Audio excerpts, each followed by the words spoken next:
For Wall Street Media, this is Tyler. I'm here with Doug, and we'll help you make money in the stock market with information you can't find anywhere else. I say, Elvis. How you doing? All right, man. I start off the day with Peter Gerber, one of my favorites, right? Yep. Over at the Roth Media Tech Conference. Yes, sir. Super cool guy. I have to tell you, it wasn't quite Sunday morning shootout. He said he got in at 2 in the morning and woke up at 7 in the morning, which for him, he's LA guy. Yeah, yeah. Right? He's usually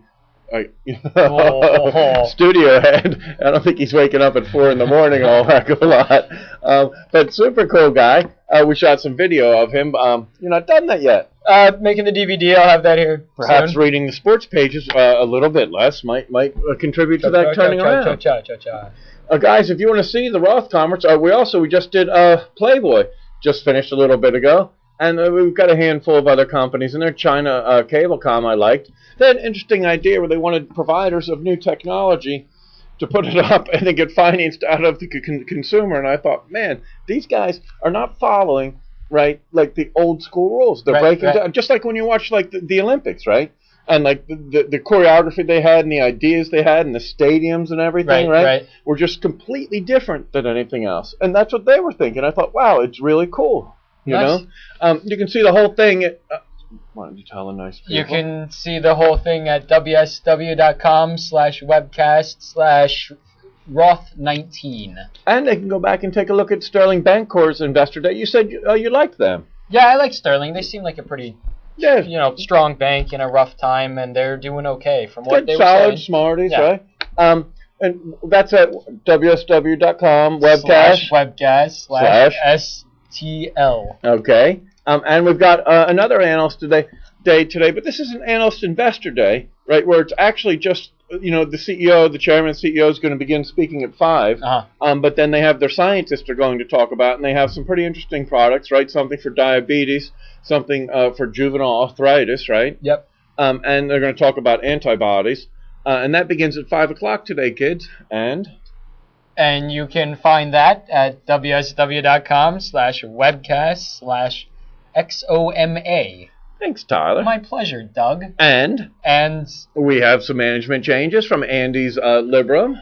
Right. We'll pop over here, and we've got Magnatech. Their ticker is MAG. They announced the appointment of Peter McCormick as president and CEO effective October 31st, 2008. Halloween. Yeah. He's going to get to dress up as a CEO. Yeah, it's not very funny. I know, I'm an idiot. We work with these guys a lot, and they're a good, solid company. I don't know anything about him, but we'll look it up and we'll let you know. I know we should have them in November, I think. Yeah.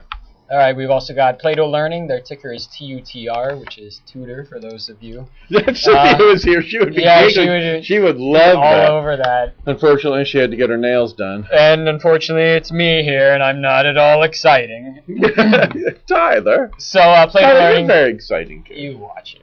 Plato Learning, ticker TUTR, they announced that Michael Marachi will step down as CEO at the end of the company's fiscal year, and Vincent Riera, currently SVP of Sales and Services, will become president and CEO effective November 1st, 2008. I remember some young women up in Scranton and Syracuse that thought you were an exciting fella. Listen, in Scranton and Syracuse... I'm just mentioning. I'm just... audience there. Love Scranton and Syracuse. We have audience there. German Mike. German Mike's our producer, and we have to listen to him. He doesn't stand for this tomfoolery. He's German. Hence the clever German Mike moniker. Right. Royal Bank of Canada, RBC. RBC, their ticker's RY. They announced that Doug McGregor was appointed chairman and co-CEO of RBC Capital Markets, and Mark Standish was appointed president and co-CEO of RBC Capital Markets effective November 1st, 2008. Fantastic. We have an RBC conference next week. What are we doing? Consumer. Yep. Consumer conference. On when is it, Ty? Thursday and Friday. Yep, we'll bring you all the highlights of that next week. We've got one more here. Foster Wheeler, ticker FWLT. They announced the promotion of Gary Nadelka to CEO of the company's Global Power Group, effective January 1st, 2009. And I saw this afternoon, they're going to be bailing out Freddie, Fannie, AIG, the car makers. German Mike and I were sitting having a chat, and we thought people drive cars to Dunkin' Donuts. Why don't they bail out Dunkin' Donuts, right? Maybe they're having a tough time. You guys are having a great time back there, weren't you? Laughing it up. Dunkin' Donuts, Burger King, Dad. My shoes. Do you know what else? I used my crack reporting team and Twitter. And I apparently have more resources, at least I have higher ethics and intellect than the New York Times. Never forget the only good liberal's a dead liberal. We need more good liberals. The New York Times and everybody else, NBC, Katie Couric, who's the Antichrist and an evil influence on America, none of them were able to notice. Barney Frank, the head of the Senate Finance Committee, who no one has yet brought up, he couldn't manage his own house. His homosexual boyfriend was arrested for male prostitution while he lived in Barney Frank's house.